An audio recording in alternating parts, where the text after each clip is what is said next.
I'm here with John Albrecht to openly talk about what John is passionate about. Thanks, John, for making it all the way across the UK. Thank you. Thanks for inviting me. We came down last year in springtime, and it was awesome, and it's fantastic to be here again, and spend a little bit more time diving deeper into the thing that I'm most passionate about, the thing that I created with Ryan Brook, Scrum Lake. So yeah, I'd love to chat to you a bit about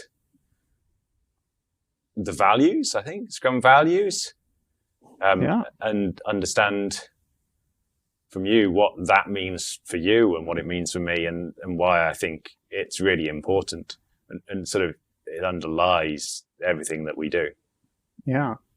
So for those who are not familiar with Scrum Lake, okay, yeah, and give us like a nutshell explanation.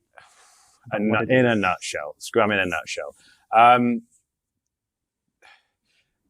Scrum has existed for a long time, from 1995 and before. So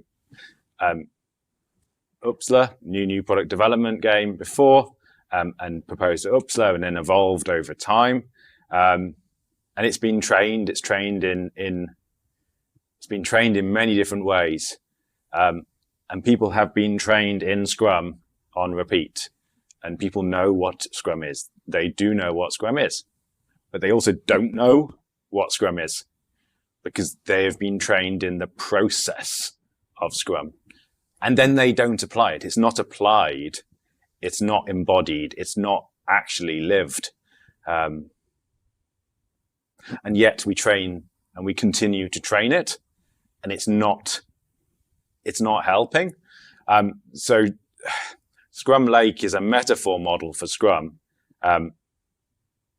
in the form of a lake, and this is just a very small part of it, and a group of associated workshops that sit around it. So the main workshop, Scrum Lake Deep Dive, is a workshop for Scrum Masters and coaches to come and share their stories, work on themselves, using the metaphor of a lake, using some safe, playful images to help share the stories of reality. And it's great to hear stories from around the world from people who are facing very similar challenges, working together on how they can do better, and how they can support teams better. Scrum Lake is something that I need. As an industry, we seem very good at providing training, the process, talking through the process of Scrum, but not having workshops like Road to Mastery where people work together on their own practices with others, working together, supervising each other on what they're doing, sharing their stories, and then coming up with actionable takeaways, things we can do differently. So there's knowing about Scrum. Yes. And there's teaching people Scrum. Yeah. But it's different than actually living, embodying it, training, practicing, playing. So, and what sets Scrum Lake then apart from, like, let's say the usual training? It's not training, and it's experience to share your stories. And as humans, we are metaphor engines. We work off metaphors. So Scrum Lake at its core is a metaphor model that describes Scrum, which allows you to connect concepts to visual patterns. But then there's some workshops, and we've got a number of workshops. So the big one is Scrum Lake Deep Dive, which allows you to share stories about accountabilities, the events, artifacts, Scrum theory, political empiricism, and lean thinking, and the Scrum values, and connect those metaphors to the things you're doing and share stories with other people, and then come away with actionable improvements. And then there's another workshop we done, which is Scrum Lake Lakeside, where you build using Scrum, you build on a canvas using Scrum. So we've got these two workshops. One is more training, one is more supervisory, but they're both experiences. They're not strictly training. You take the learnings you take. Mm-hmm. But underneath all of that, there's a metaphor model that describes Scrum, and it's sitting on there, and that is a way of teaching Scrum. Yeah. And it's like a lake.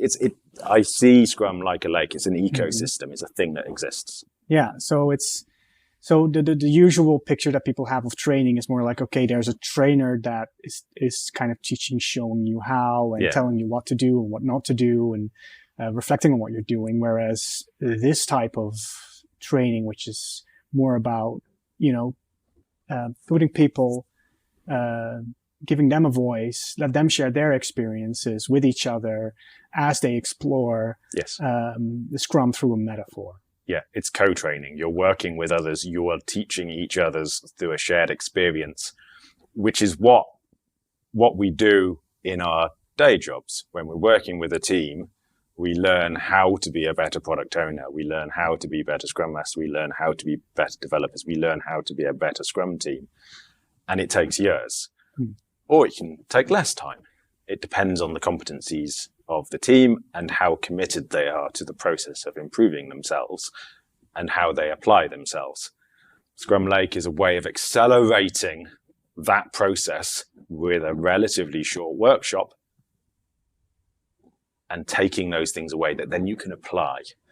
People have been trained in Scrum, but they don't have the space to talk about where it's not working, the challenges they face, and what they can do differently.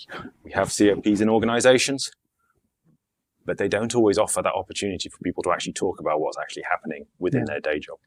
So in regular classroom trainings, you just simply don't have the opportunity to explore for every single participant their own challenges, their own struggles, and having them tell their story, which is something that your platform provides. Yes. And what I haven't done this, having gone through this experience as well, I can definitely share that it's a wonderful exploration. You're exploring together. You're revealing new insights. You find hidden treasures. You apply a deeper meaning to things, to your work. So what makes it more meaningful? And something happens there that is quite charming and magical, and people are playful, they're happy, they're energized while they're discussing things that are quite maybe painful, or the things that they've struggled with for perhaps years. And think it's a problem that they only face. So Scrum Lake workshops pull people in from across the world, and you have folks in Mexico, folks in Ukraine, in America, the UK, the Netherlands, all across the planet. And they start sharing stories, then picking apart those stories, connecting them to metaphors, creating new stories. And by the end of the workshop, we get amazing reviews at the end. But at the end of the workshop, it's like, I didn't know it was just me. There are other people across the planet have exactly the same challenges. And I've got some improvements, some things I can take away.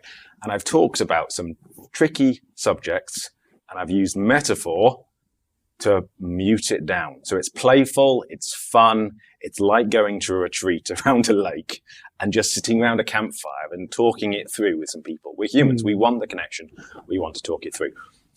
So those are the two workshops. We have one where we build a city, Scrum Lake Lakeside, and we have this supervisory, which is Scrum Lake Deep Dive. But sitting beneath this, the thing that makes Scrum Lake work, as well as all the playfulness and the workshops and everything else, the thing that makes it work is the metaphor model for Scrum. Mm-hmm. So a way of connecting Scrum, teaching Scrum against images that mean something. Yeah. And I can quickly talk it through as a model. But again, I want to jump into the values at some point. But let's do that. Let's do that. But first, I'm just curious to learn more about, like, you've already shared your motivation for why you created it. Like, do your own struggles with that, the things that you experienced yourself. And I think a lot of people can relate to that. But why Lake? Why Lake? So there's many metaphors you can choose from. It's an ecosystem. Like, that's the start of the metaphor. Scrum is an ecosystem that you hang other patterns and practices off. A lake is an ecosystem. It's a framework for life. You either have deep practices or shallow practices. You've You can travel, you can come and visit the lake, you can do things like, or you're just in a muddy puddle and you're struggling. So it's living or it's not living. It's an ecosystem, and it's a place you work on. And that's why the metaphor of the lake, that's why the metaphor of the lake is what it is.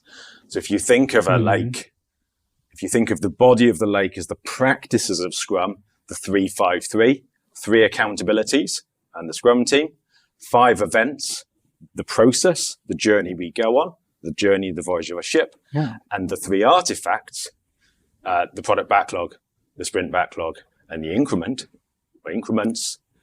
You can do those very shallowly. You can follow the processes, you can follow those practices, or not at all, and you've got a shallow lake, or you can have deeper practices and really embody it and understand it, and your lake lives and it grows.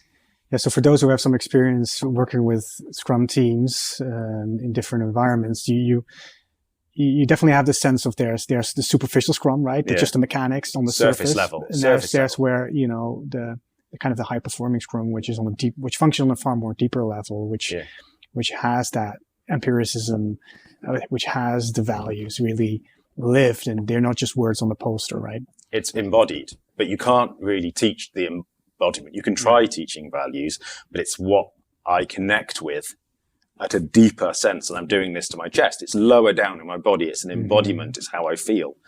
And the framework, Scrum as an ecosystem, as a framework, you can hang the practices on. You have the practices, the things we're doing, the hats we wear, the accountabilities, the events, the processes we do, the artifacts. But underpinning that, we've got the bedrock and sedimentary layers. We need the bedrock of the values, and we need the sedimentary layers to have the deep practice of the lake. It's the doing Scrum, and it's the being agile.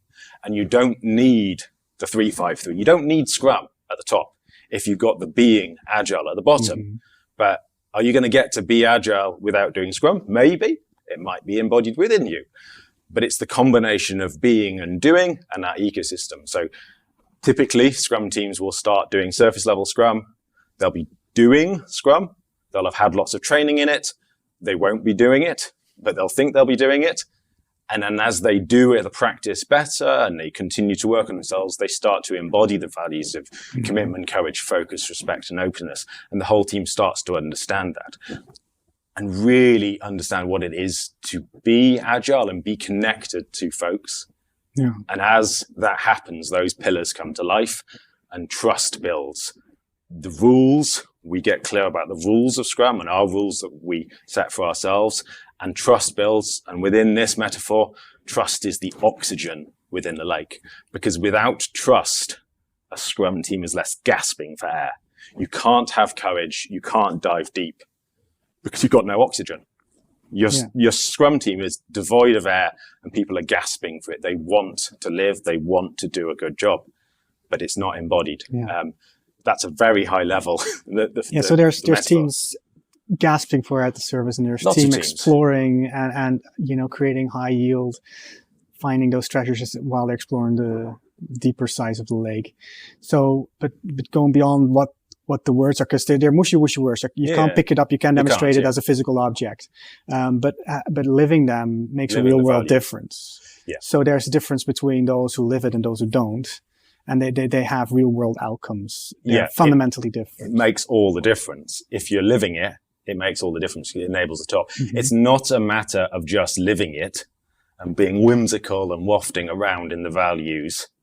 You're not going to get anywhere. You need to be doing something. We need to be delivering values. It's the doing Scrum or doing something else and being agile. And that combination, a group of creative people working together, and it just feels great. It feels fast. It feels effective.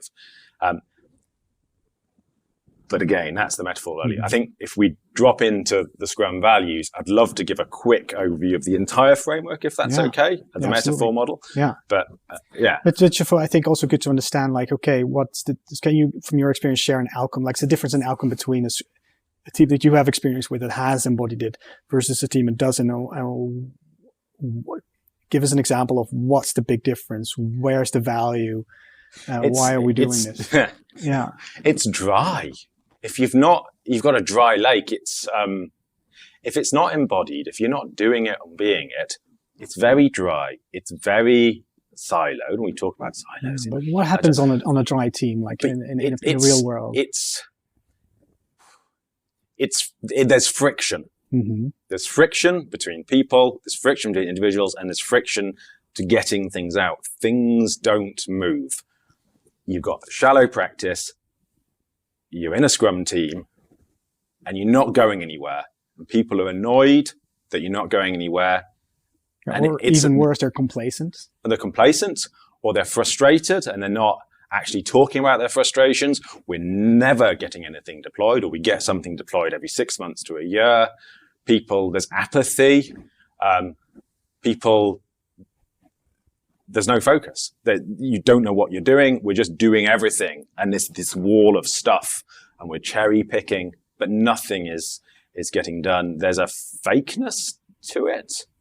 People don't have the courage to say the things because they're worried about the impact.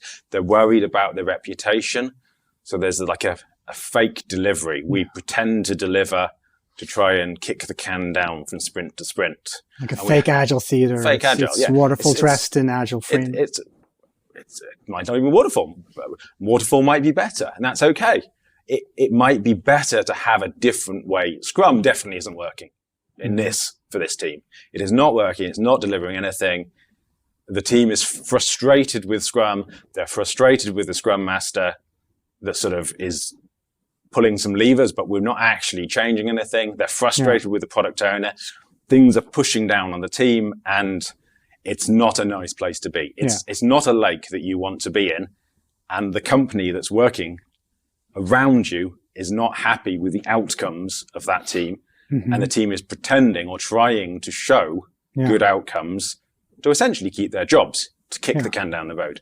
It's not a nice experience for anyone involved. So Scrum becomes this false promise. Agile and excuse. Becomes it's an excuse. But Agile also becomes this false god. It's a false belief or something like it's fake. Yeah, we pretend. Yes, and we play and whimsical. It's and whimsical. we look at ourselves. We don't make a change. We can't adapt anything. And unfortunately, a lot of teams around the world are in this place. From the workshops that I've facilitated, many people come and they have faced very similar challenges, and they don't have a space to talk about it, and they don't see a way forwards. They don't see how to do it. But there is a way forwards, and it's not just about doing the 3-5-3 of the lake. It's actually grabbing a hold of yourself and saying, well, what can I do differently as a Scrum Master or as a product owner or as a developer to make that change? What can I do to show courage and have that focus from where we are without disrespecting someone within the organization? So you come from this, let's call it dark agile, dark Scrum place yourself, right? Otherwise... Well, I came from a place, I'm a software developer. I coded since I was a kid. I came from a place where I was coding, and we called it rapid application development in the late 90s. And we talked to people, we found out what they wanted, and we built it. I got some training. There was a Prince 2 transformation taking place. Before the lean transformations, we had Prince 2 transformations. And I was trained as a project manager. It's like, what on earth is this? Everything is ground to a halt. We used to talk to people. Now we need to create our change requests. We've got a plan. As a developer, someone who's coded, it makes no sense to have a plan. I know in my heart that software is principle-led and it's practice-led, and it's the combination too. And it's iterative and incremental. You build a bit, you see, you build a bit, you see, and you build on top of it, and you build that product. Inspect and adapt, right? Inspect and adapt, the pillars. And you know in your heart. So I got trained as a project manager. a week's course, I think. And it's like, well, what's this? We were delivering stuff. We're now not delivering stuff. So at the time, 2003-ish, it's like Prince 2, there's got to be a better way. And I discovered the Agile Manifesto, discovered XP. And it's like, okay, this is what I connect to. But I didn't like Scrum. Shortly after, a few years later, found Scrum. It's like, what on earth is this? This is just the same thing. It's project management. Scrum in the 2000s felt like project management. And then I found Kanban, and when David's book came out, and it's like, that seems more applicable. Yeah. But I didn't understand the values, what I was seeing with Scrum, what I saw with Scrum with other teams, what I saw with Scrum when we applied it, is we didn't embody those values. We didn't understand the core of it, and the values weren't even codified at the time. They were just known of. Yeah. And you were doing it, but it felt control-y. It felt waterfall-y. And teams continue to operate in a dark Scrum of the 2000s. And they haven't truly got to the deeper value. And the solution appears to be go on more training. But the thing that you did is not helping you get the thing that you need. More training is not making you more agile. More certifications is not fixing the problem. It's not doing the thing. What you want, COPs, great. Mm-hmm. We want places to come. We want to be able to talk about it, and we want to improve it. I think that for me, the way I looked at Scrum is more about, it's not necessarily to teach developers. It's about teaching middle management and maybe upper management. Teaching. Yeah, I say teaching middle management what developers already know. Yeah. But they don't. Right? It's about having that empiricism. I think it's already rooted in what you mentioned as an engineer. You're already rooted as a software, as a coder already, and you're doing that, living it. That's the way you fix things. That's how you engage complex problems. You know it already by heart. It's not something that you have to be taught. No. Right? So it became like this agreement, and that's what the Agile Manifesto basically is, an agreement between... It's a contract, yeah. Yeah, a contract between, the engineering and middle management world, basically, for the lack of a better way of characterizing it.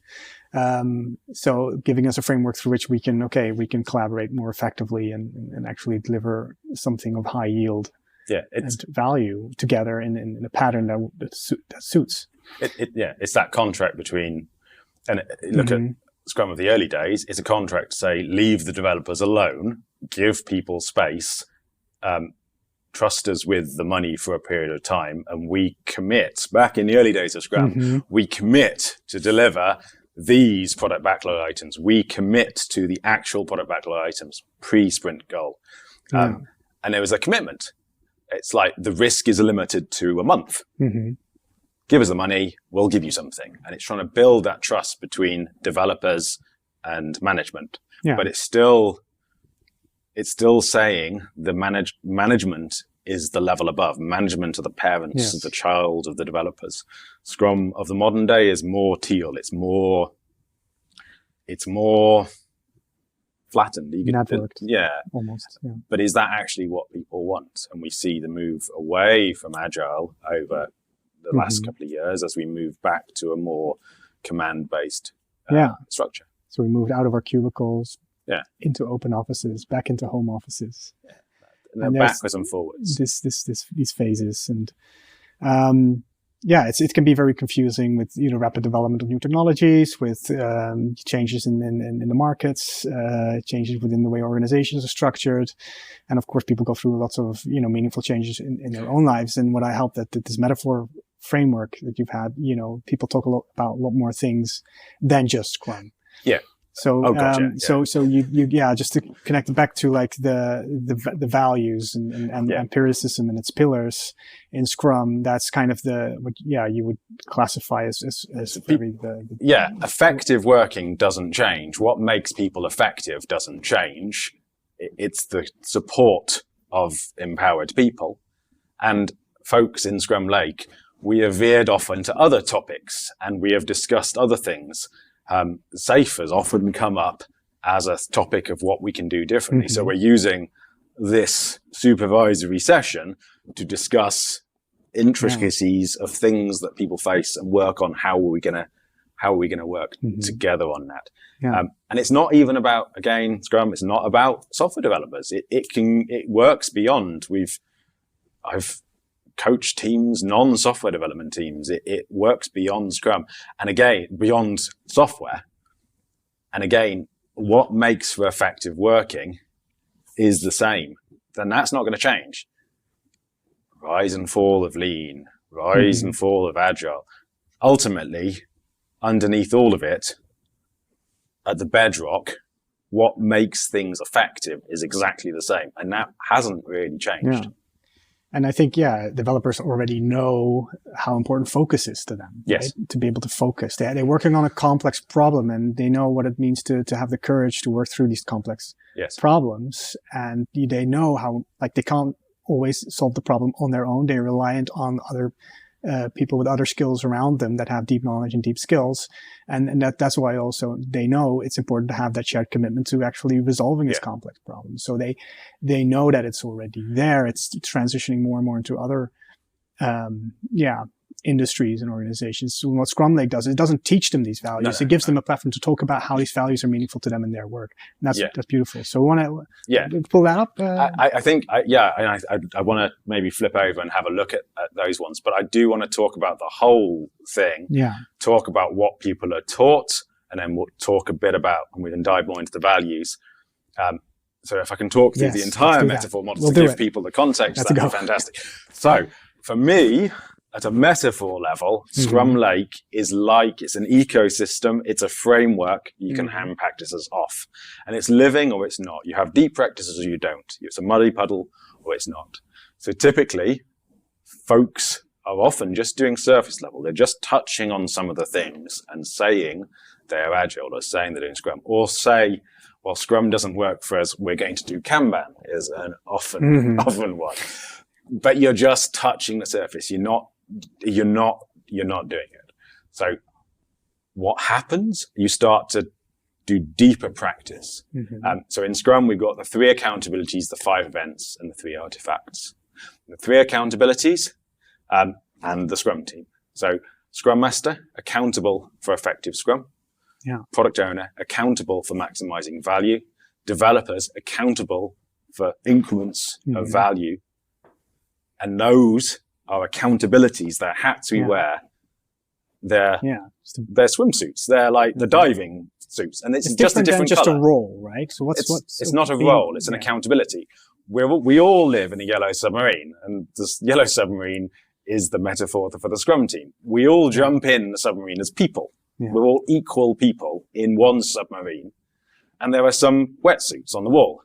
And we grab a wetsuit and we put on. I'm going to be the product owner. Or I would like you to be the product owner.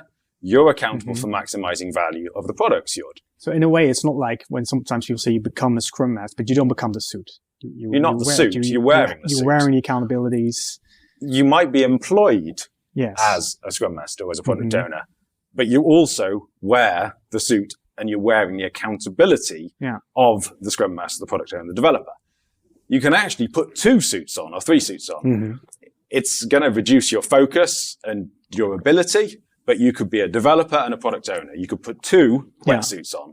And there's also something beautiful to having that segregation of focus, power, basically, because accountability is power too. Accountability is power. But it's separated. There's a tension in a Scrum team, a beautiful tension between the product owner and the Scrum Master and the developer. And everyone's equal. And we've got a hat that we're wearing, a swimsuit we're wearing, diving equipment. Maximize value, product owner. Product owners will typically want to not be product owners. They will try to do everything but be a product owner. They won't want to maximize values when they're starting. They'll try and do everything else apart from maximize value. So they put the swimsuit, put on the equipment, and then try and not maximize value. It's scary. To be accountable for the value very scary. Of a product and it's having a hard those job. meaningful outcomes achieved through what you're doing and all the costs that come associated. Like a Scrum team is expensive. It's huge expensive, and you're accountable for the value, and it's scary, and it's an almost impossible job because your job is to say no to almost everyone and say, this is why it's valuable. So your job is to disappoint almost everyone, apart from what you think everyone needs, after bearing in mind what everyone thinks, and work with others and do it yourself and update and represent that in the product backlog and craft the product goal. You are the mini CEO, but you're equal to everyone. You have the power, but you have no power. Well, you're very much dependent on your relationship with your stakeholders, who perhaps you owe your position to, and then you're also having basically the responsibility to having to disappoint and say no to those same persons who you owe. And that's not easy, right? It's not easy. You're going to say no to these people, you're going to disappoint them. You may not be a product owner for very long because you are accountable, but you can be fired. So it's very hard, and you need support. Yeah, you need a Scrum Master. You need a support, someone to work with, to talk about these things and work with you on effective product backlog management techniques, and work with you with the developers and coach and help the developers, but not in a parental state, as an equal. So there's a tension between product owner and Scrum Masters is beautiful. Product owner, maximize value. Scrum Master, effective Scrum. Not efficient, effective Scrum, as described by the Scrum Guide. So you want to have that balance between the two. Is it effective? Is it not effective? I'm not going to force the flowers to grow as a gardener, but I'm going to create the condition. And or even worse, they're complacent. They're complacent, or they're frustrated and they're not actually talking about their frustrations. We're never getting anything deployed, or we get something deployed every 6 months to a year. There's apathy. There's no focus. You don't know what you're doing. We're just doing everything. And this wall of stuff, and we're cherry picking, but nothing is getting done. There's a fakeness to it. People don't have the courage to say the things because they're worried about the impact. They're worried about their reputation. So there's like a fake delivery. We pretend to deliver to try and kick the can down from sprint to sprint. Like a fake agile theater. Fake agile, it's waterfall dressed in agile frame. It might not even waterfall. Waterfall might be better, and that's okay. It might be better to have a different way. Scrum definitely isn't working for this team. It is not working. It's not delivering anything. The team is frustrated with Scrum. They're frustrated with the Scrum Master that sort of is pulling some levers, but we're not actually changing anything. They're frustrated with the product owner. Things are pushing down on the team, and it's not a nice place to be. It's not a lake that you want to be in, and the company that's working around you is not happy with the outcomes of that team, and the team is pretending or trying to show good outcomes to essentially keep their jobs, to kick the can down the road. It's not a nice experience for anyone involved. So Scrum becomes this false promise. Agile becomes it's an excuse. But Agile also becomes this false god. It's a false belief or something like it's fake. Yeah, we pretend. Yes, and we play and whimsical. It's and whimsical. We look at ourselves. We don't make a change. We can't adapt anything.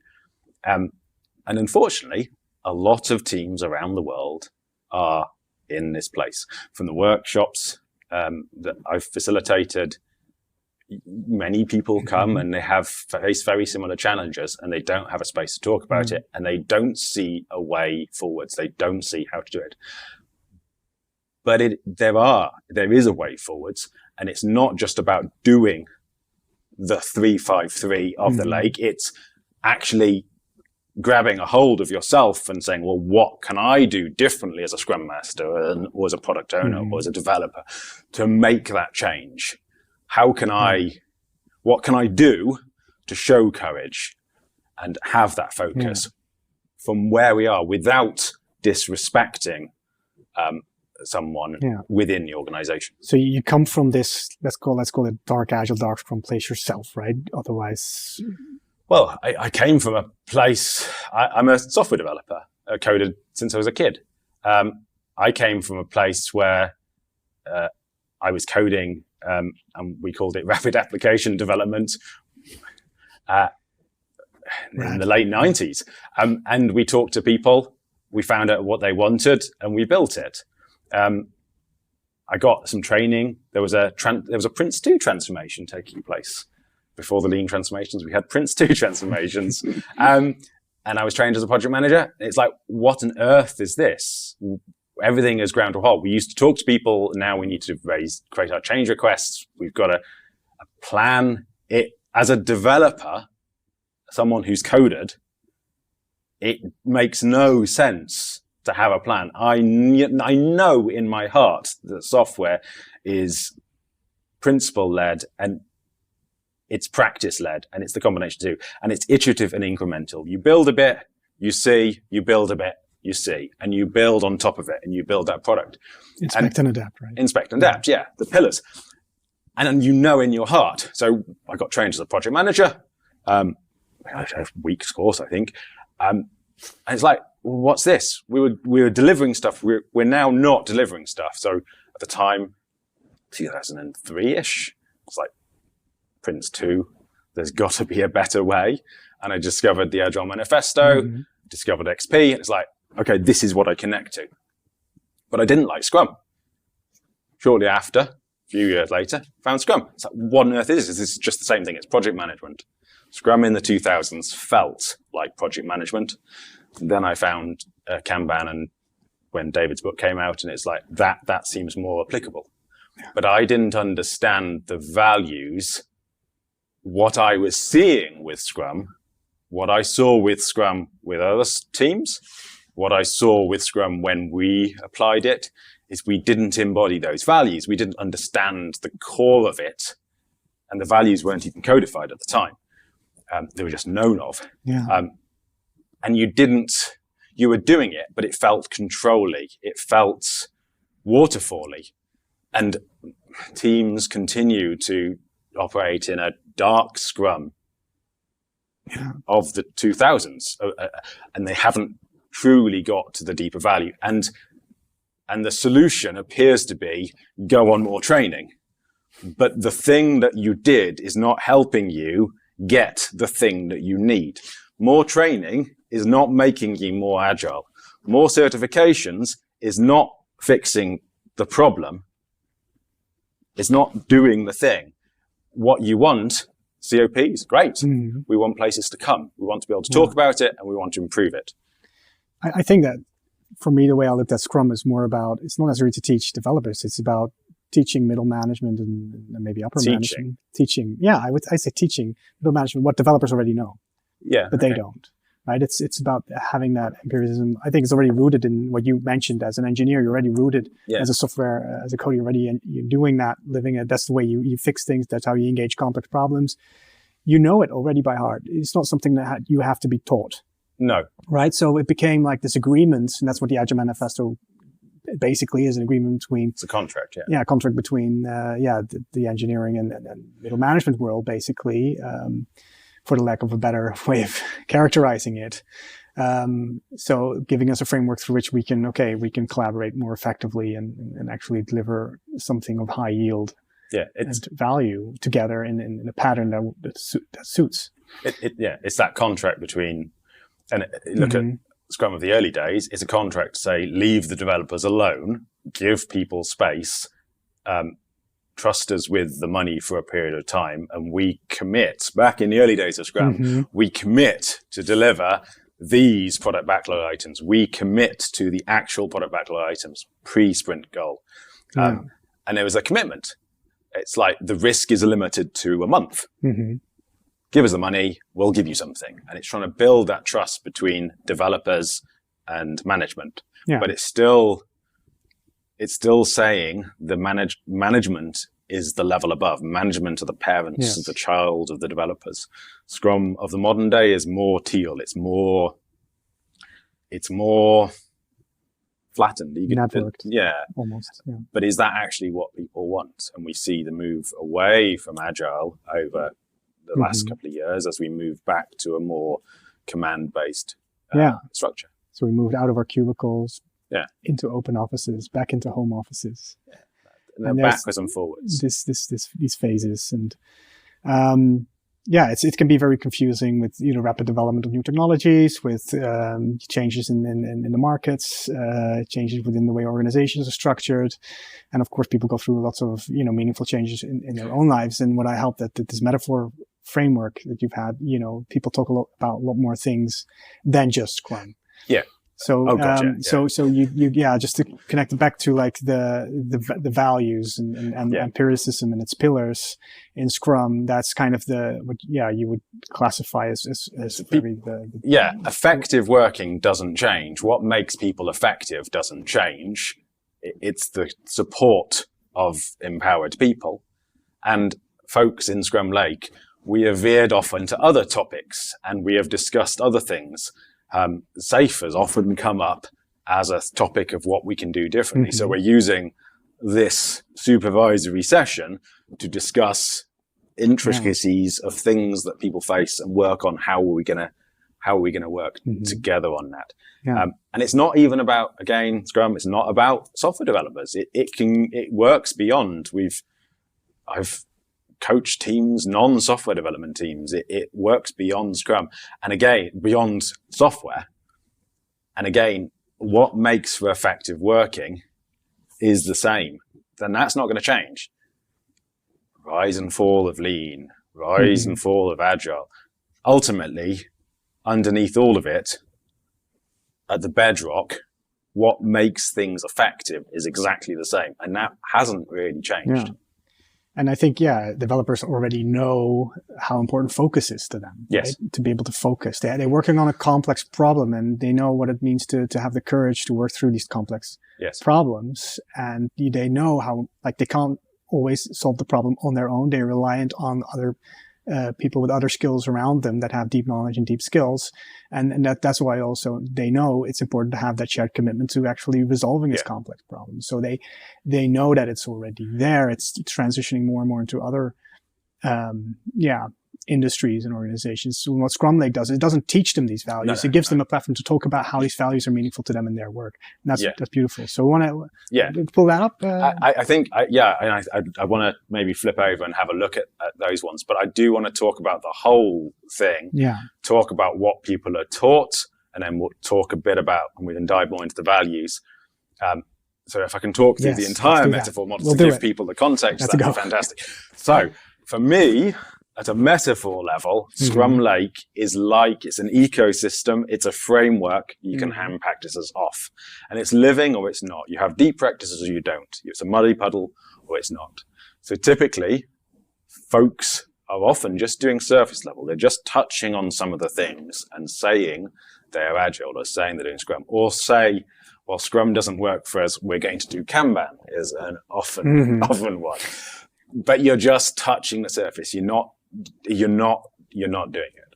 So what happens? You start to do deeper practice. So in Scrum, we've got the 3 accountabilities, the 5 events, and the 3 artifacts. The 3 accountabilities and the Scrum team. So Scrum Master, accountable for effective Scrum. Product owner, accountable for maximizing value. Developers, accountable for increments of value. And those are accountabilities. They're hats we wear. They're swimsuits. They're like the diving suits, and it's just a different than just color. A role, right? So it's not a role. It's an accountability. We all live in a yellow submarine, and this yellow submarine is the metaphor for the Scrum team. We all jump in the submarine as people. We're all equal people in one submarine, and there are some wetsuits on the wall, and we grab a wetsuit and we put on. I'm going to be the product owner. Or I would like you to be the product owner. You're accountable for maximizing value of the products you're doing. So in a way, it's not like when sometimes people say you become a Scrum Master, but you don't become the suit. You're not the suit. You're wearing the suit. You're wearing the accountabilities. You might be employed as a Scrum Master or as a product owner, but you also wear the suit and you're wearing the accountability of the Scrum Master, the product owner, the developer. You can actually put 2 suits on or 3 suits on. It's going to reduce your focus and your ability, but you could be a developer and a product owner. You could put 2 wetsuits on. And there's also something beautiful to having that segregation of focus, power, basically, because accountability is power too. Accountability is power. but it's separated. There's a tension in a Scrum team, a beautiful tension between the product owner and the Scrum Master and the developer. And everyone's equal. And we've got a hat that we're wearing, a swimsuit we're wearing, diving equipment. Maximize value, product owner. Yeah. Product owners will typically want to not be product owners. They will try to do everything but be a product owner. They won't want to maximize values when they're starting. They'll try and do everything else apart from maximize value. So they put the swimsuit, put on the equipment, and then try and not maximize value. It's scary to be accountable for the value very scary. Of a product and it's having a hard those job. meaningful outcomes achieved through what you're doing and all the costs that come associated. Like a Scrum team is expensive. It's hugely expensive, and you're accountable for the value, and it's scary, and it's an almost impossible job, because your job is to say no to almost everyone, and say this is why it's valuable. So your job is to disappoint almost everyone, apart from what you think everyone needs, after bearing in mind what everyone thinks, and work with others and do it yourself and update and represent that in the product backlog and craft the product goal. You are the mini CEO, but you're equal to everyone. You have the power, but you have no power. Well, you're very much dependent on your relationship with your stakeholders, who perhaps you owe your position to, and then you're also having basically the responsibility to having to disappoint and say no to those same persons who you owe you. And that's not easy, right? It's not easy. If you're going to say no to these people, you're going to disappoint them. You may not be a product owner for very long because you are accountable, but you can be fired. So it's very hard, and you need support. Yeah, you need a Scrum Master. You need a support, someone to work with, to talk about these things and work with you on effective product backlog management techniques, and work with you with the developers and coach and help the developers, but not in a parental state, as an equal. So there's a tension between product owner and Scrum Masters is beautiful. Product owner, maximize value. Scrum Master, effective Scrum. Not efficient, effective Scrum, as described by the Scrum Guide. So you want to have that balance between the two. Is it effective? Is it not effective? I'm not going to force the flowers to grow as a gardener, but I'm going to create the conditions for a beautiful garden. I'm going to create the conditions to grow the deeper practice of the lake. And I'm going to do this through the work with my product owner and my developers, who are equal to me. And we all live in a yellow submarine, and we're going to build trust in that yellow submarine.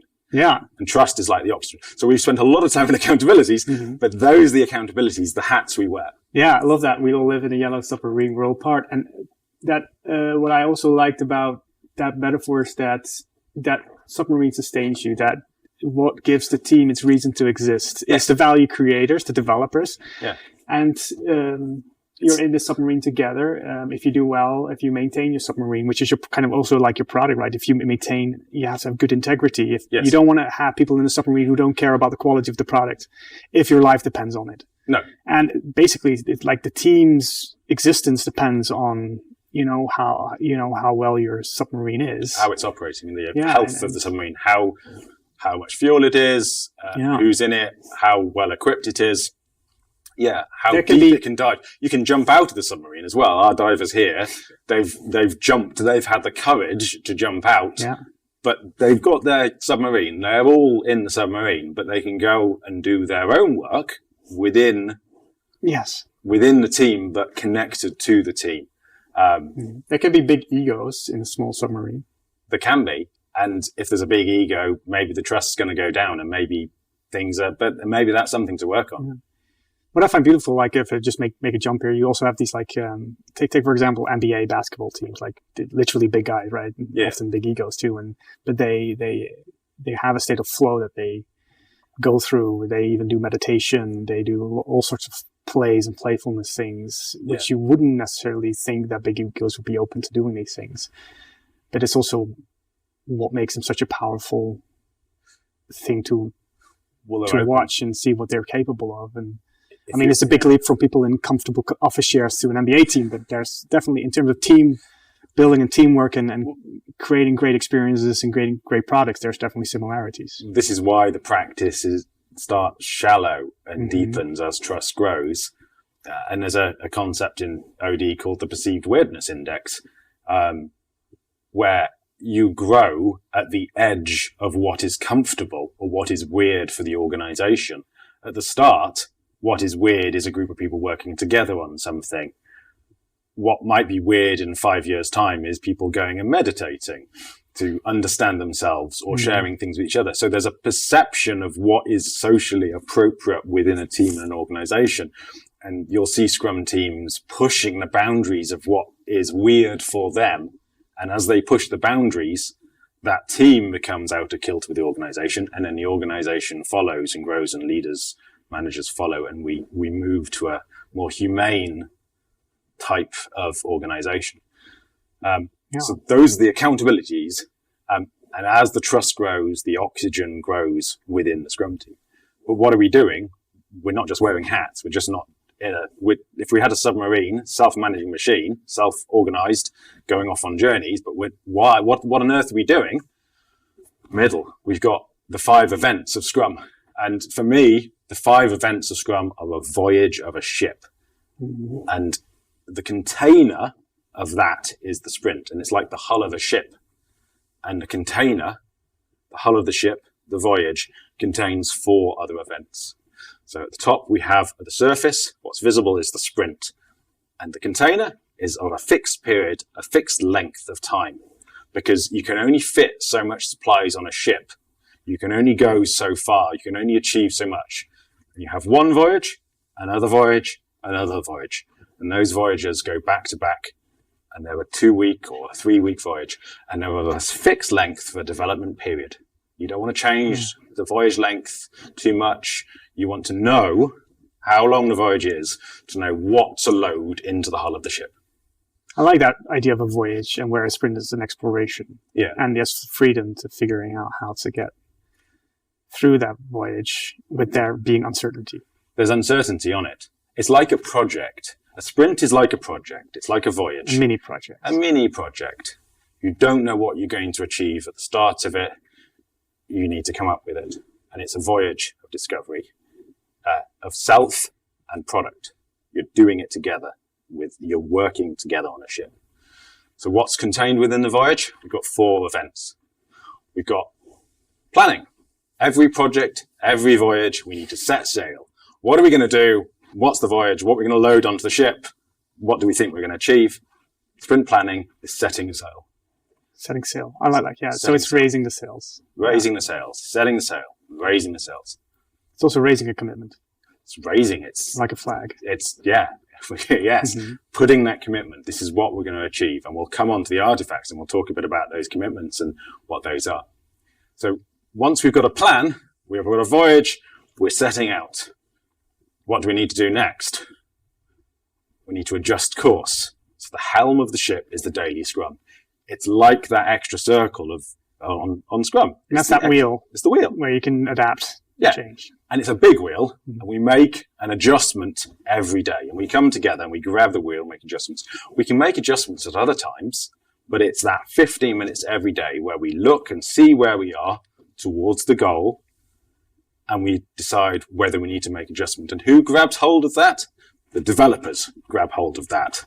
So it's not the product owner, it's not the Scrum Master. The developers are steering the ship towards the sprint goal.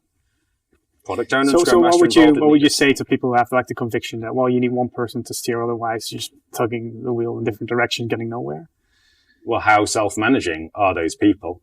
And why? Why do you need one person? Because I think the conviction that a lot of people will have is that, well, if you need one person to actually steer, because otherwise people are just pulling and tugging in different directions, you're getting nowhere. And that gives people like almost like the validation. Okay, this is why you need to have someone at the helm leading the whole crew. Okay, so if we've got the crew, and if there's one, maybe, I'm going to say it depends on this one, maybe the crew want one person to steer the ship.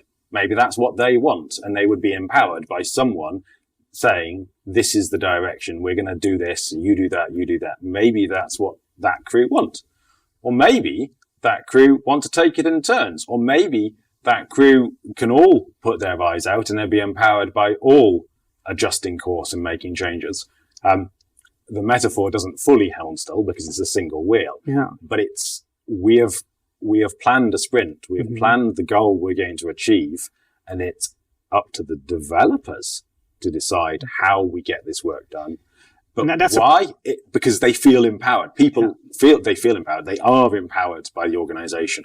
They're empowered by their process to own how they work and what they need to do differently to improve and deliver product, but improve themselves and improve the Scrum team. They're empowered. Scrum's a lot more revolutionary than people think. They're empowered to do what is needed for themselves. It requires the developers to figure out for themselves how to effectively steer, and that's a trial and error thing, right? They have to go through a process of that what it means and what it takes to become that self-managing team that's capable of effectively steering their ship and leading and understanding what leadership is and what it could be. But as you do it, you start to see people are really committed. They're really kind of passionate about the work they're doing, and we all want to take a turn. We all want to work together. And you get better outcomes if people are involved in the work. You really see it.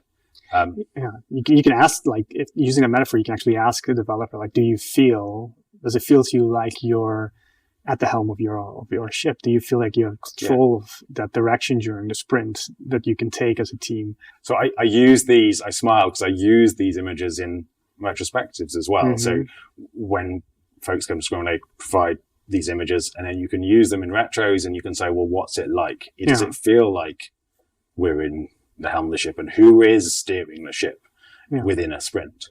But we're steering that ship on a journey.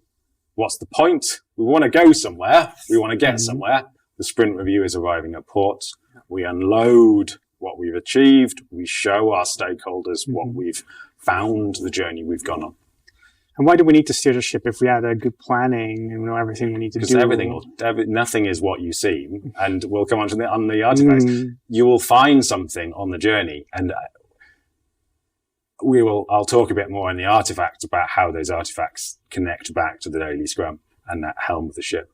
But we've got to the port, done the sprint review, we're showing our stakeholders, we've raised the sails, not dropped the sails, we've raised the sails, we've unloaded all the cargo, we're showing people and people are excited. We probably go down the pub, we drop anchor, and we stop. Because without an anchor, a Scrum team is left drifting. And if your anchor's not working, or you don't like your anchor, the solution is not to say, we don't do anchors here. We're not going to have anchors. Maybe you need to change the size of your anchor or find out what kind of anchor you need, because everyone needs to stop. Everyone needs to think, maybe it's not the right kind of stopping. Maybe people don't want to stop this much at this point. They want to stop this much. But that space to just sit and think. Well, that's what happened. Like, I see this sense of stopping that is sometimes expressed by, for example, developers saying like, well, I just need to continue work. I need to go back to work. I need to just finish this thing real quick, or I'm still working on this bug, or I'm still trying to get this increment done. And it feels like, oh, we're done with the review. Can we finally get back to work? But there is an intentional stop. Yes. And it stops it's part of the journey. It's part of the journey. Yeah. If you imagine like the more lean metaphor of stopping the line intentionally to inspect and adapt. Yes. This is how Scrum's translated it. In lean, you pull the and-on cord and you stop the line. And then on that, you do an instant look at what we're going to do differently off the back of it. In Scrum, we stop the line. We stop how we're working at the end of every project and every sprint. And as humans, we stop at the weekend. We do the work, and then we stop and we do something else, and we get to know each other. We talk about stuff. We do something else. We have a time to reflect, and hopefully next week we come up with something that we're going to do differently, and we'll reflect on work we've done, and we'll come up. That's what we do as individuals. With a Scrum team, we do that in sprints, running weekly sprints, maybe every week, monthly sprints once a month. But it doesn't need to be long. It might need to be long. It might not need to be long. What do the people want on the Scrum team? If the anchor isn't working, we don't like using Mural, don't use Mural. We don't want to do this. What do you want? We just want to, okay, we'll do that. We want to talk. We just want to have a meal together. Let's do that. We want to come up with something we're going to do differently. We don't have to always come up with something differently. We just need space to talk and sit and figure things out. So it could be anything. If your anchor's not working, get a different anchor. But don't throw away the anchor. And you might actually find your retrospective is just a meal out. You might find your retrospective is something else, some social time where you're talking about some frustrations and getting things off your chest. It doesn't have to be that formal. Might be. Who knows? Yeah. So you want to, like, people can change, they can try new things, they can abandon things. Yeah. But there's also still the accountability that doesn't change with that, right? Some people want to throw out also the accountability. If folks are not wanting to do that, it's okay, don't do it. But what can you do differently as a Scrum Master to meet them or meet others where they are, to understand what the challenge is? Because it's often something outside of the Scrum team. But that's something to work on. That's an impediment to the team. Because what happens in change of accountabilities in Scrum is that when you're a developer, you go beyond coding. You become like, there's even a difference between a coder like and a programmer. Like you're also like you're creating a program, so you're also responsible for the whole program, not just the code, but also one Scrum team. What the program amounts to. But then this is how, like, you're also accountable for the quality. But in Scrum, you're also then accountable for planning that. You're accountable for delivering that. Yes. And reviewing it together and improving it together.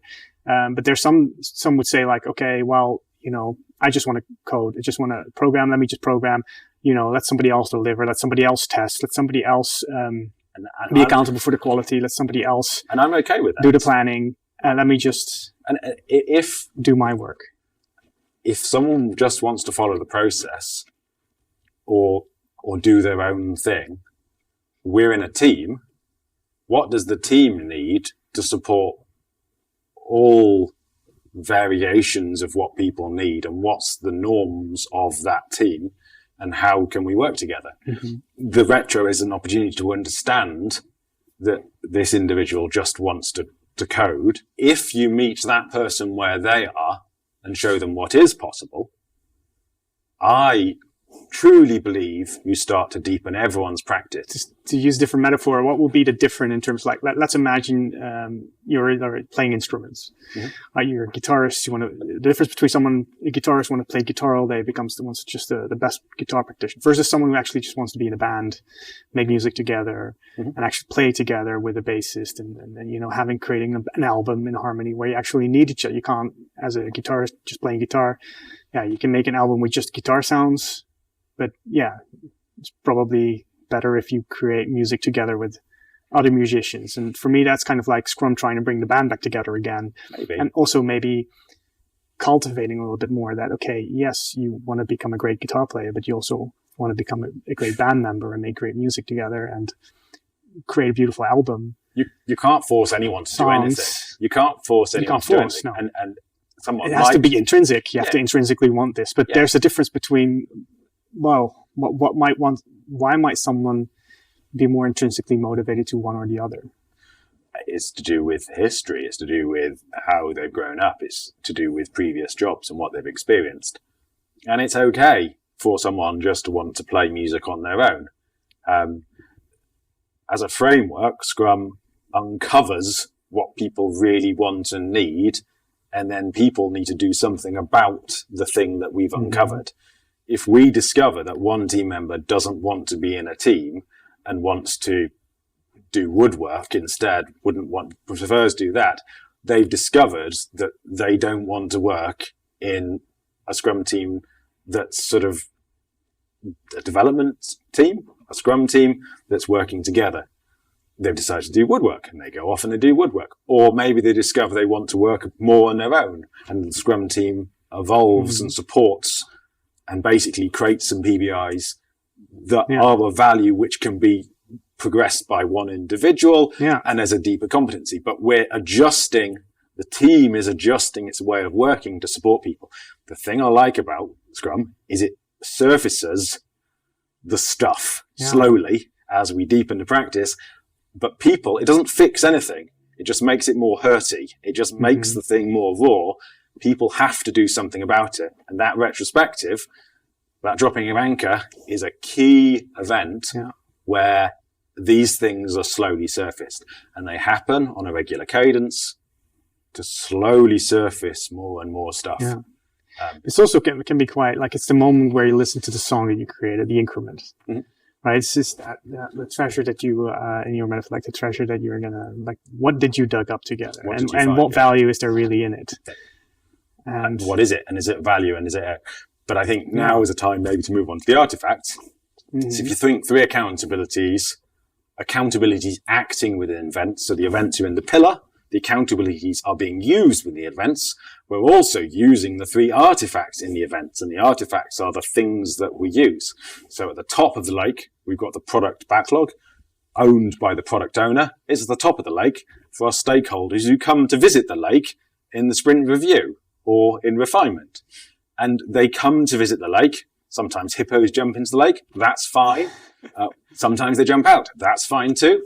But the product backlog is a living artifact. It's a scroll. It's ever-changing.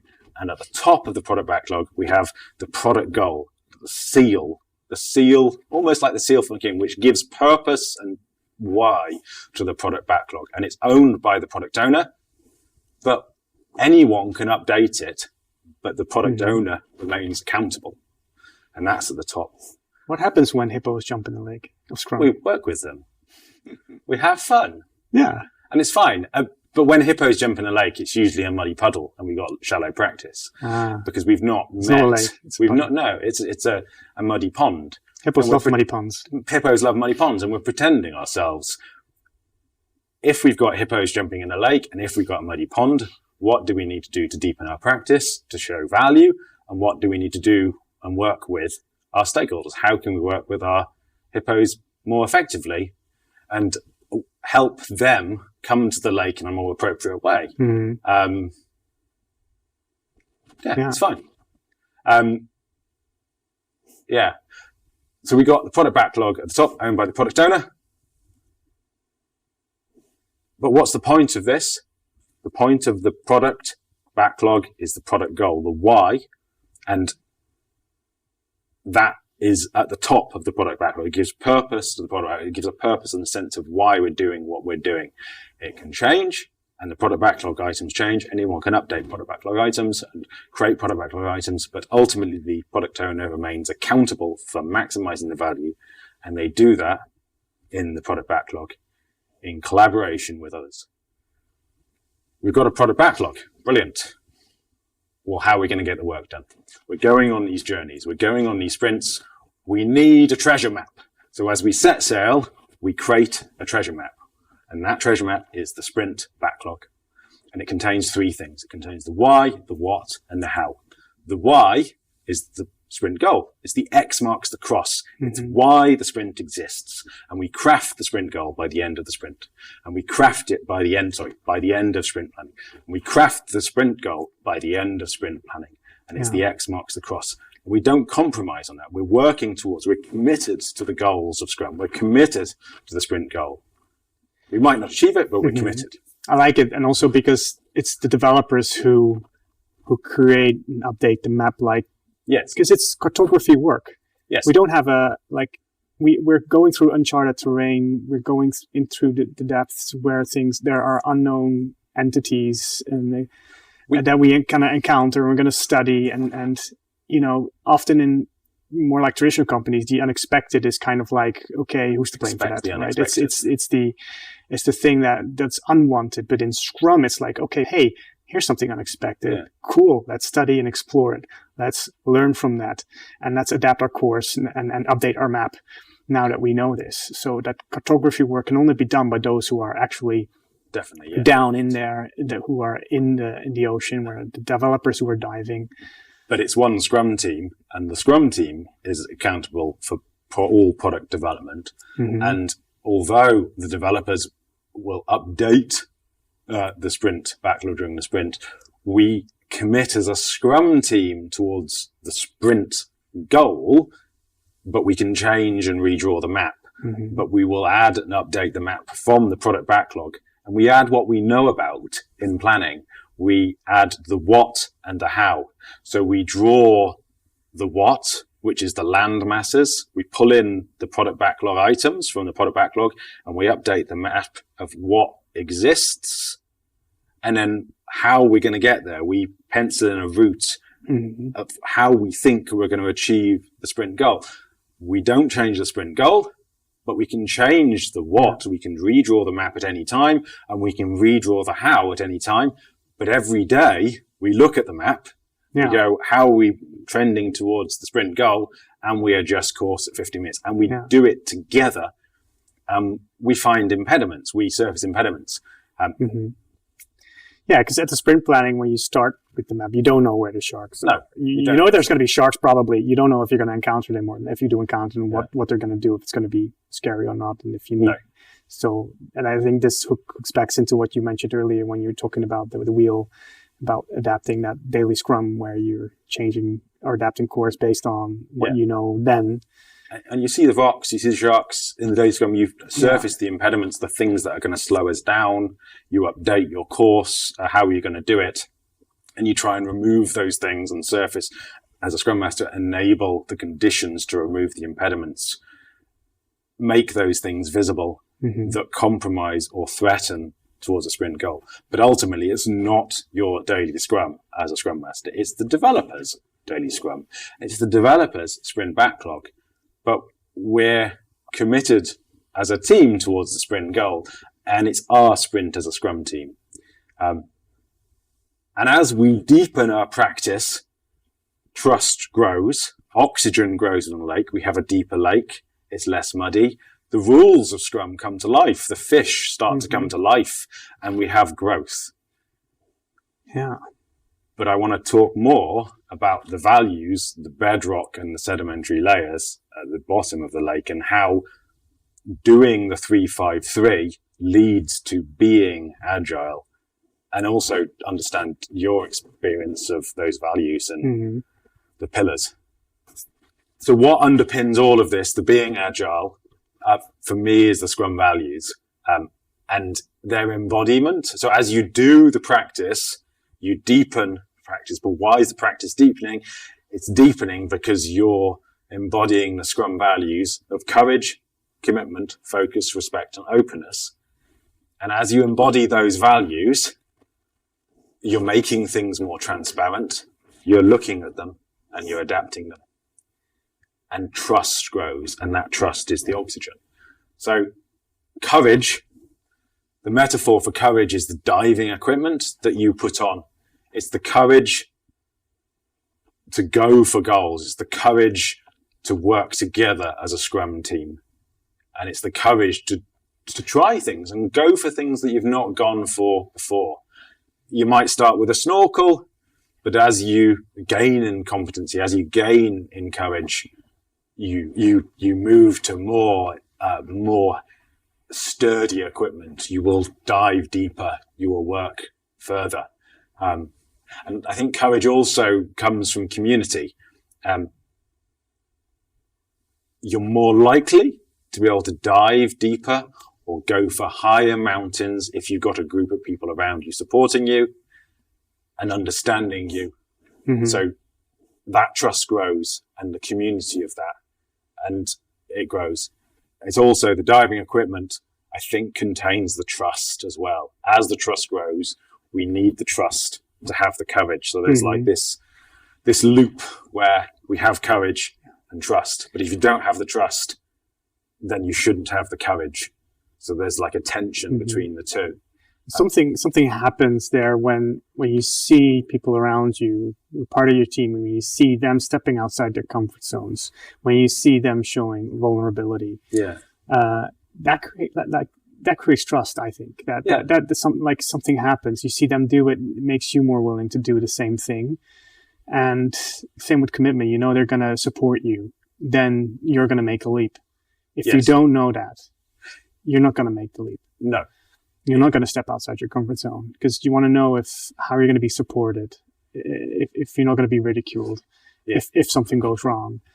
But people are there to help you. I think it's the relationship, courage and trust. I will give you oxygen. I give you trust, and then you get courage. You fill your tank with oxygen and you can dive deeper. And as a team, we give our team courage by sharing vulnerabilities, talking about the stuff. We give a bit of our trust in you.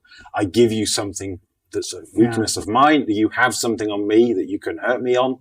You have something on me, and we're sharing that, and trust grows. But it doesn't just grow through courage. If you're just jumping off cliffs, that's not going to help anyone. That's just a small part of it. It's one of the values. The next value, Scrum value, is commitment. We commit to the goals of Scrum and we commit to the Scrum team. And commitment for me is like a massive flag. It's bigger than one. We are behind the flag, our team. We grab it and we put it in the ground and we commit.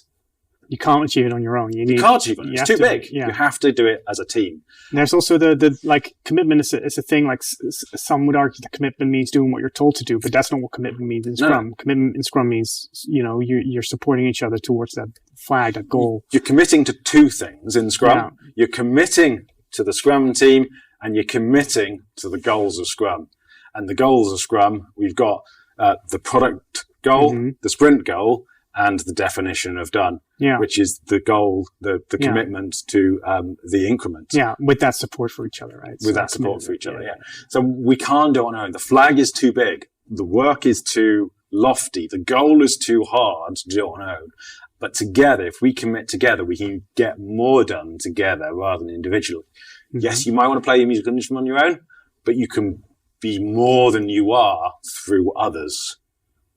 So the commitment's big.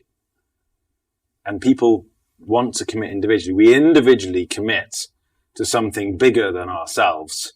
The goals of Scrum, product goal, sprint goal, and the quality goal, definition done. And we commit to the Scrum team and the wider organization. We're committed to this work.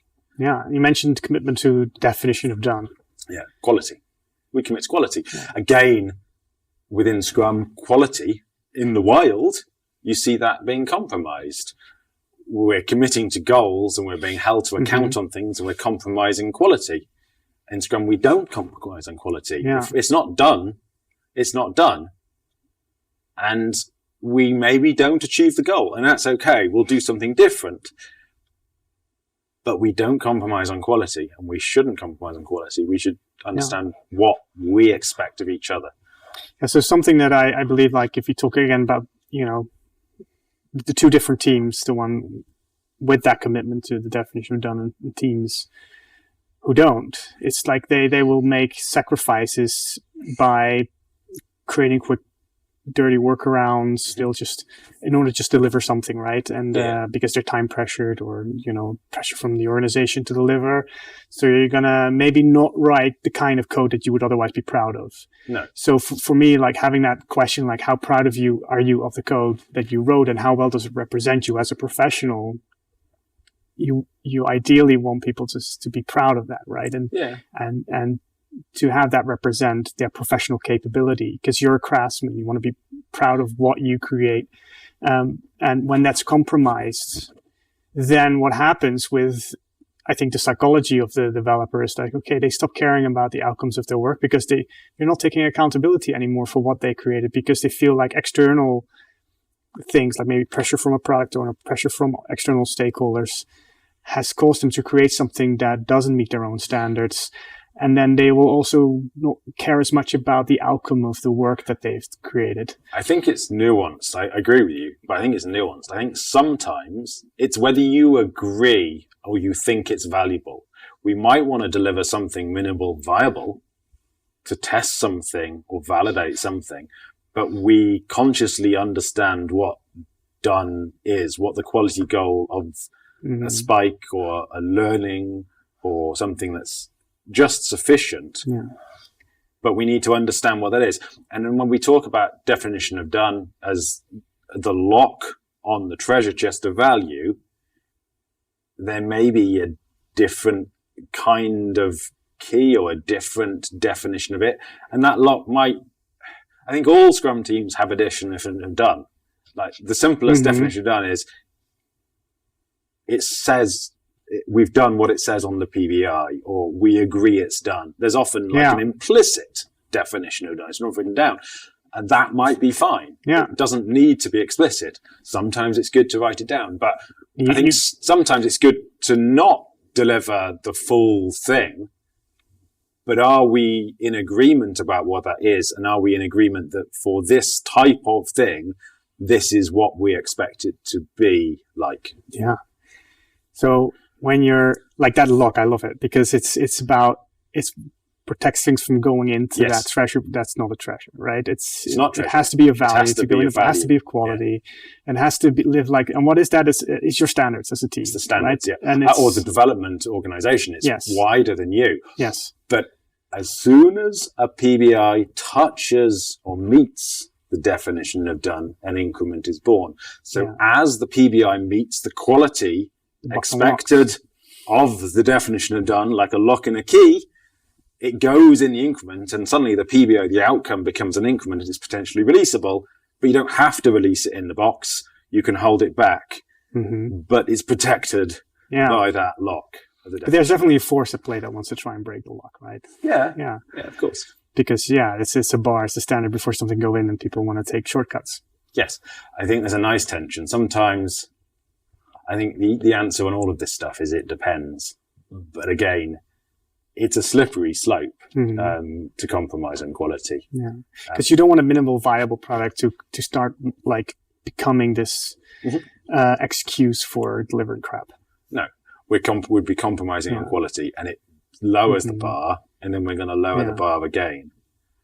Because the idea is that it's often like this trap where you say, well, we're going to, like, it's minimal viable, we're going to improve it or fix it later. No, you won't. No. What's the last time you've done that, right? Yeah. You're going to go on to the next thing. Yeah. Right? And that's a problem, right? Yeah. So we're shipping crap that we're not necessarily proud of. And then we're hiking into respect. Yeah. Like respect for self, respect for others, and what we're going to do.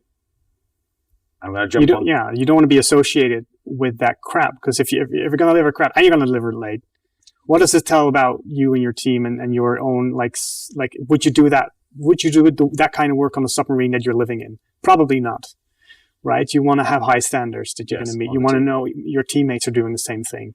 So you're, you have a strong hull, but well-engineered ship that's reliable, that you can trust, and that you can all be proud of, that will get you to these amazing places. It's maintained. Mm-hmm. And I'm going to jump over to respect. So respect for me is the world. It's the ecosystem. It's respect for diversity. It's respect for your peers. It's respect for everyone. And it's respect for the ecosystem that we're living in. And it's not just your worldview. It's respecting the worldview of others. Yeah. So, and we're now hiking into openness, I feel, but there's people who have a different position or view of the world, which will be polar opposite to your view. And can I respect the other that does not respect me? Mm-hmm. Can I respect someone that wants to basically, I can. Agile is not the only way to do something. Like I said earlier, effective work is effective work, but people have different biases for how they want to work and how they think it's going to be. And who am I to say to someone else, that is not how you should do it? If they want to do things that way with some other people and they want it, that's fine. I need to be open to others and I need to respect all others, but I also need to respect myself. In the sense that if you don't want to do Scrum or be Agile, then that's fine. We don't need to do that. But what do I expect of myself? Back to the developers. What's my self-respect in this situation? Yeah, so there's self-respect. Scrum says respecting each other to be capable individuals. Yeah. And sometimes they're saying there's no I in team, but yes, there are. There are a couple of I's in a team. And they're all different. Yeah. So there's you have to have room for individuality. Yes. And respect for individuality, and respecting the different capabilities and competencies, different backgrounds, different beliefs, different values. Yeah. And that can clash. There's tension, there's friction there, and that's okay. Yeah. That's some of that is actually quite useful. Yeah, it is. And it's all about we don't want a frictionless environment. We want it to be the diversity of the team, the respect for each other as capable, diverse individuals brings a richness to the team, because we're more able to deliver and work on different things. We can have a different view on the world. And we can bring our different experiences and we can bring them together and we can deliver so much more. Yeah. And respecting the wider system. But again, I'm going to hike into openness next. Yeah, but for respect, I also think, like, there also has to be respect for a game you play. Yeah, and so it can be that some people are put in the submarine that don't want to be in the submarine. They say they don't want to be part of the team. They don't want Scrum. Right, but they're your teammates. Yeah. Right, so, and imagine you're like playing football or whatever, and you're on a team and there's people on your team that are constantly complaining about they don't want to be part of the team, they don't want to be part of the game, they have no respect for the game, they have no respect for the team. So you can imagine that's not going to fly very well. That's going to affect everybody on the team in a very negative way. You're not going to have trust in your team. No. People sometimes lose trust in the idea that we can actually be a team. The practice will be shallowed. You'll have a shallower practice. You won't have trust. Yeah. So on one side it's okay, and on some end it's also not okay. Scrum doesn't fix anything. It's not a magic bullet that's going to fix the thing. It just surfaces the things. People need to do something about things. So in that situation, what are the options we're going to do? The team can adjust to try and meet what everyone needs and compromise. Maybe the team could split into two different teams, self-organize into a group of people who want to basically be told what to do and have that, and people that don't. Or maybe the organizations want people who are self-managing and working together in collaboration, and they don't want people who don't want to do that. Or maybe the organization just wants people to be told what to do and doesn't want self-managing Scrum teams.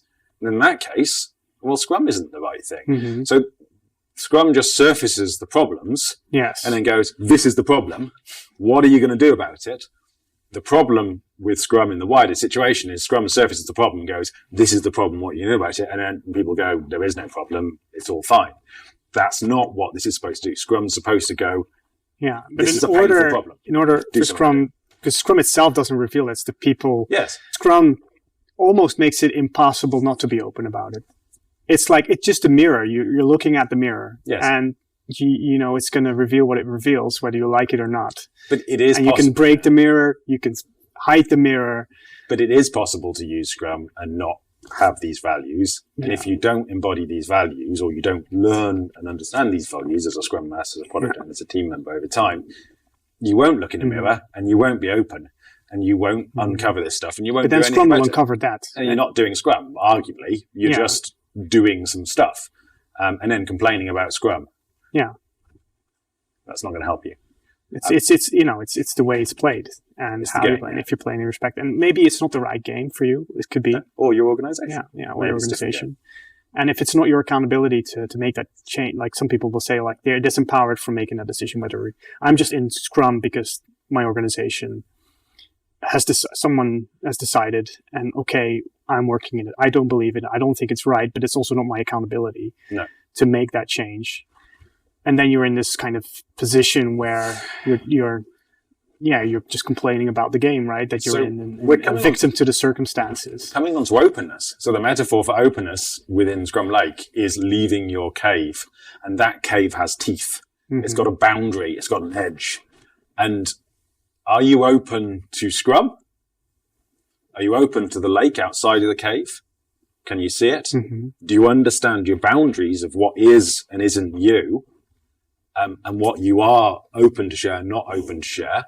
And are you open to people who disagree with you and think differently to you? Are you open to traditional ways of working? How open are you? You hear agilists say, oh, if only they had an agile mindset. Well, that's not very open. You haven't got an open agile mindset if you're not open to the fact that some people don't have an agile mindset or don't have an open mindset. Well, I personally believe that we're like human beings, we're adaptable in nature. Yeah. Like we deal with all sorts of complex problems in our lives. We're naturally capable of demonstrating. Like that's what sets us, beautifully apart. Maybe also as a species, right? It's something that's so human. It's not humans that we want to make more agile. It's the system and organizations that grow rigid, that put people into rigid circumstances with rigid procedures and protocols that they may not be able to change and affect. And for me, it's about agility means breaking that up. Like the agile mindset starts by finding better ways, by doing it, right? Mm-hmm. So it's that empiricism in there, learning by doing, and we can all do it. But whether we are in an environment in which we can do it, that's a different story. Yeah, and whether it's wanted. Our ability to do what we're already capable of in an environment where some people will even be punished for it, or it will create more tension. It will break stuff because change will do that. It brings up stress. People bring the stress home with them. The ability to cope with all of that. And going through that process of change. And supporting each other as we're going through this painful process of change, that is the thing we all need help with. That's the agile journey, and this is where the values come in, and that's where the openness is, because folks are just seeing the shadows on the cave, and they're not open to things outside the cave. They're not leaving and venturing outside of that cave. And do we all need that? No. Some people want to sit in the cave and just look at the shadows. That's fine. But what does the organization actually want? And there's a projection in here as well. Are you wanting agile? And is the organization actually wanting agile? Are you open to the fact that maybe they don't want agile? No, but there's a lot of agile theater in the caves. Yes, a lot of agile theater, a lot of shadows, a lot of lack of openness and playing. And not playing in creative play, playing for good, playing pretending and not embodied values. Because as you embody these values, it starts to uncover stuff in the practice. I'm going to jump from openness to focus as the fifth Scrum value. And focus, for me, is like a pickaxe. It's sharp and to the point. Mm-hmm. You can only focus. I'm focused on you having this conversation. Yeah. You're focused on something. Focus is not doing other things. Mm-hmm. Focus is sharp and to the point. It's about removal of waste. Yeah. It's removing the rocks and focusing in on the goals of Scrum. It means we're chipping this bit, not everything else. Like that's the thing. That's the thing. Not everything else we're not chipping. We've got the thing over there, the product goal we're chipping for. Yeah. We've got the focus on the sprint goal. This is the stepping stone. This is the thing that takes us towards it when it comes into an increment. And then we've got the quality goal, which is the definition of done, which protects the increment. And in the increment is a stepping stone towards the product goal. Yeah. So we've got these three goals, and we're focusing on the three goals, and we're focusing on ourselves as the Scrum team and our practices. What's the opposite of focus? So what if we don't have focus? What are we doing? I think it's like a wall. It's impenetrable. It's everything. It smothers us. It just sort of sits on top and it weighs us down. Yeah. I like these. Sometimes you get these questions like, "Hey, we think Scrum's going to be helping us with this problem we have," and ask, "What's the problem?" So we have 50 different projects going on, and they're never quite getting done, and we have people working on 20 things at the same time, and we would we think Scrum will help us manage all these. It will these 20 projects at the same time, and helping people do that, and in a way it will, but not in a way they think it will. No, it will. The Scrum surfaces the problems, And the problem that Scrum will first surface will be you've got too many things on at the same time. And the options are carry on having lots of things at the same time and not getting anything done, or focus on one thing and say no to all the other things. It's a very hard thing. Immediately it comes to the empowerment question. Can we say no to these things? And then it was often no, they're predetermined and we have no ability to say no to these things. Okay. And then, are you happy with the outcome that you're going to get? So this is a good example of where Scrum, the problem is surfaced through Scrum, even if there's no Scrum yet, basically. No. But you're already clear that, okay, so the first thing that becomes clear, what are we saying yes to? What are we saying no to? If we say yes to one thing, we have to say no to 1,000 other things. Yeah. But saying no to those 1,000 other things immediately raise lots of tensions, problems, conflicts. And the accountability to the product owner. Yeah. The product owner is accountable for maximizing their job, the value. They're accountable for ordering value. It's an almost impossible job because it's about saying no and disappointing people, or saying no, not yet, or no, I think this one is higher value than this one for these reasons, and it's in the product backlog. What helps the Scrum team then focus on? What can help a product owner create that? Like owning the accountability, owning the product backlog and representing it, and as a Scrum team, doing Scrum, bringing stakeholders to the review, stakeholdering senior stakeholders, building trust in the lake, building oxygen. You start by doing shallow practices, you start to deepen practices, and you're deepening practices because everyone's starting to live and embody these values. And as you live and embody those values, what happens is the accountabilities, we start to own our accountabilities within the 5 events, and we start to use the artifacts within the 5 events. And then we start to embody the values and pull them in. And as we do that, the pillars of empiricism come to life and trust builds for all. So, and those pillars, all of the 5 events are empirical. They use empiricism, and the pillars are transparency, inspection, adaptation. Let's apply a simple, it's not simple, it's a complex use case. Let's imagine a product owner. Because let's say they're more of a scribe, they're more of a business analyst, maybe like just writing requirements on behalf of, and they may not feel like they're empowered to make those decisions. So how could these values then help empower that product owner, to take more accountability? I don't think you can make anyone do anything. I think imagine that they want to, and they say, what in Scrum helps me do this? Represent your ideas in the product backlog. Let's say I'm a product owner. So this is a common situation. I'm a product owner. I want to have more ownership, so I can do this so I can create more focus. So we can channel our energies more towards the thing, actually get things done. But I have this problem. I feel like I'm not yet empowered by my stakeholders to make those decisions. It's 2 things. Work with your Scrum Master to understand why you feel like you're not empowered and whether you're actually empowered or not. Work with understanding where the empowerment comes from. Who are the key stakeholders? Represent your ideas in the product backlog and work with your Scrum team to deliver increments of value. What's the smallest possible team we can deliver? And then who are the stakeholders to bring to the sprint review?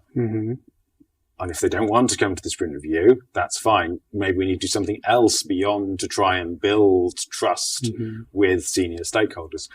In what way is it fine? It's all fine. If the stakeholders don't want to inspect the increments they themselves ask for and are valuable to them. This is a journey. You can't just flick a switch and go, suddenly everyone's like happy and we've got happy senior stakeholders. You work from where you are. We come into a team, we've got a muddy puddle, we're not delivering value. What's the smallest possible thing? We need to build a little bit of trust. Yeah. We work with the team, we start to deliver higher quality increments more frequently. And as we do that, we start to build trust and respect with stakeholders. As they build and trust and they stop coming to this muddy puddle and they're less hippos and they're more peers working with, and they trust the team.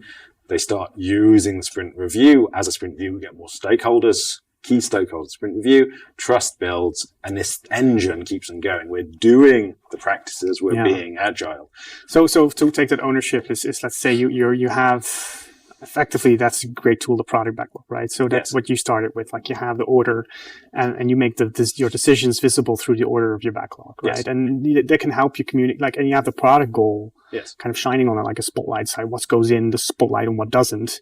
And that helps you articulate your decisions to your stakeholders. And by articulating that, by visualizing that, by ordering it, by deciding what's in the light and what's not, you're taking accountability, you're taking your ownership. You are. And ideally, you want to do that together with your stakeholders, and Scrum has an opportunity, right? Like you mentioned the sprint review.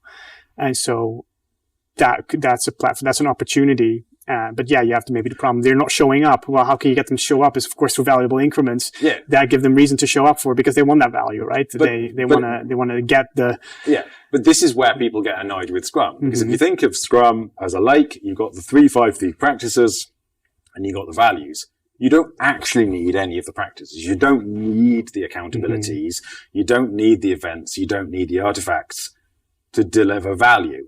That's just a process, a framework. What you need is the values that we see here, and we need to be able to look at things, inspect things, and change things. And if you can do all of that stuff, maybe you don't need to do Scrum, but people get attached to the 3-5-3. Obviously, if you have the values and you have empiricism, your practice is going to be deep and it's going to work for you. But if your practice isn't working for you, maybe you're not embodying the values. So it's more like if you don't yet have these, if these things aren't happening, Scrum will give you the opportunities to make them happen. And those are like, the event's just an opportunity, like you wouldn't otherwise have. But if you're already doing those things and you're having this in different ways, then you don't need that opportunity because it's already there.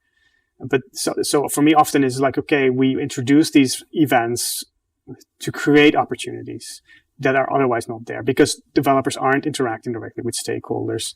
It's all through proxies. It's all indirect. So there's no opportunity to self-manage the planning in the sprint backlog. There's no opportunities to adapt it. You say that, but I take it back to my days as a developer, pre-agile, rapid application development, coded as a kid. My instinct as a developer before agile was to talk to people in a contact center, find out what they need, make it, and give them it. And this is before the Agile Manifesto. That was, I knew. But you also know it changed when Prince came into play, right? Yeah, or other frameworks, But I'm living these values without any framework or anything, and I'm delivering value because instinctively, we said at the start, developers know what works is well known. What works is living these values. But you knew who your stakeholders were. You had access to them before. I had access to them. But in larger scale situations, you may not know who your stakeholders are. You may not have access to them. You might not. You can't deliver that way you wanted to. But because it's already in you, but the system has blocked you from doing that. Exactly. And that's the power of Scrum because you've got the framework, you've got the process, the 3-5-3 at the top, which can surface what you need to do, help you and everyone in the organization embody the values over time.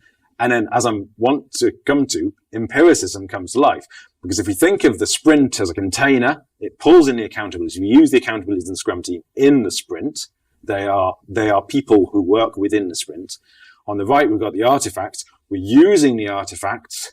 We're using the product backlog. We're using the sprint backlog, and we're using the equals value. We're using the commitments within the events. So they're all pulled in.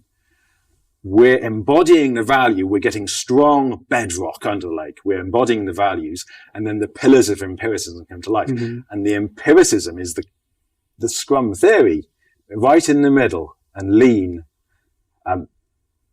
all sat in the middle.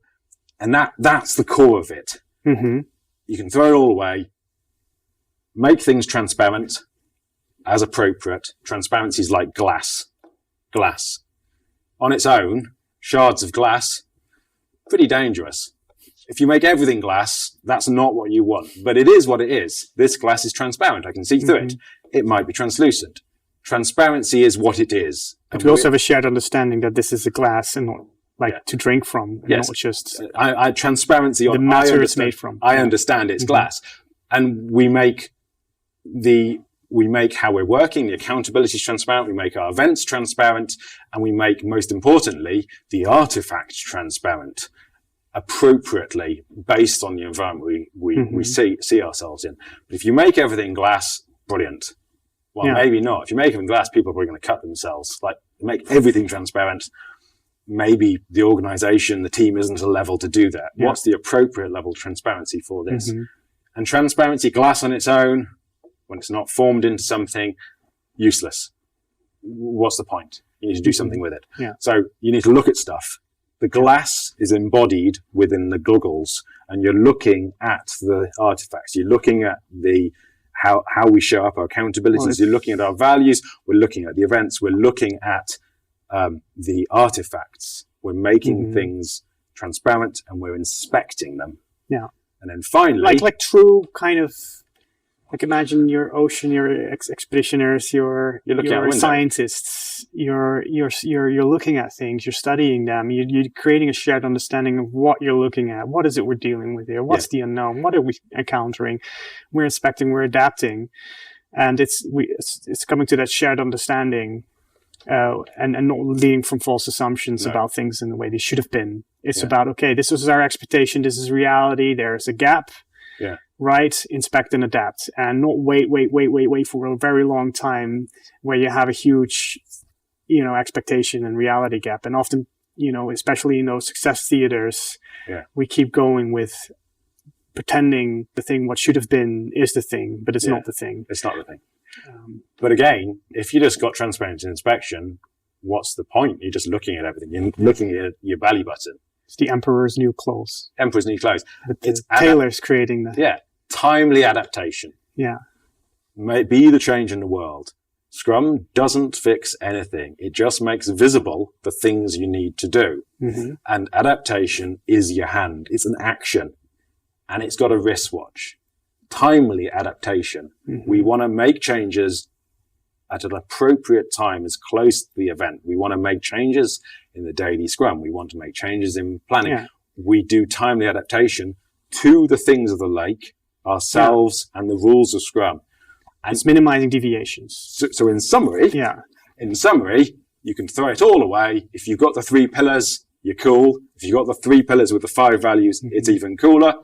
And if you need the 3-5-3 to get you there or continue there, that's fine too. And this is the metaphor model that fits beneath the workshops we do. And the point of the workshops is to help people see, well, it's not just about doing Scrum. It's not even about Scrum. It's about how we turn up and what we do with our people. This metaphorical framework you've provided, and it's been useful to hundreds of people in various organizations of different sizes, from big enterprises. What is the fundamental, valuable change that you've observed? It changes teams, it changes Scrum Masters to move away from a dark or a shallow Scrum to actually being the difference. So we're actually delivering value. It's fixing the problem the training is not fixing. It's giving people a space to talk to each other about things and come up with, this is how I need to turn up differently. This is how I can meet people. This is how I can deepen my values. So these outcomes had that effect on you. It has an effect on the delivery of the product. We get more frequent deliveries. We get higher quality deliveries. We get happier stakeholders. We're delivering better value at pace, and we're happier as team members doing it.